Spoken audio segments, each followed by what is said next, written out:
दोस्तों, आज पूरी दुनिया में कहर मचाने वाला श्रद्धा मर्डर केस आप सभी तो जानते होंगे, लेकिन उसने श्रद्धा को मर्डर क्यों किया, इस वीडियो में हम जानेंगे। दोस्तों, शुरू करने से पहले आप हमारे चैनल पर नए हो तो चैनल को सब्सक्राइब करो और पास वाले बेल आइकन को दबाना मत भूलो। चलो शुरू करते हैं। दोस्तों, अब तक अमीन पूनावाला पर आरोप है कि उसने अपनी live in partner Shraddha Walker की गला दबाकर हत्या कर दी थी और उसके शरीर को 25 टुकड़ों में काटकर दक्षिण दिल्ली के छतरपुर इलाके में फेंक दिए थे।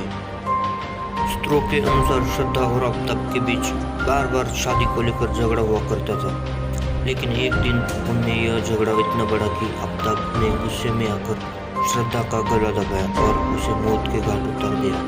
जब श्रद्धा मर गई तब उसके शरीर के 25 टुकड़े करके अपने घर के फ्रिज में रख दिया। दोस्तों, फिलहाल आफ्ताब पुलिस की कस्टडी में है और पूछताछ जारी है। आज के वीडियो में बस इतना ही, मिलते हैं अगले वीडियो में। तब तक के लिए बाय, धन्यवाद। आपको इस वीडियो के बारे में क्या कहना है कमेंट सेक्शन में जरूर बताएं।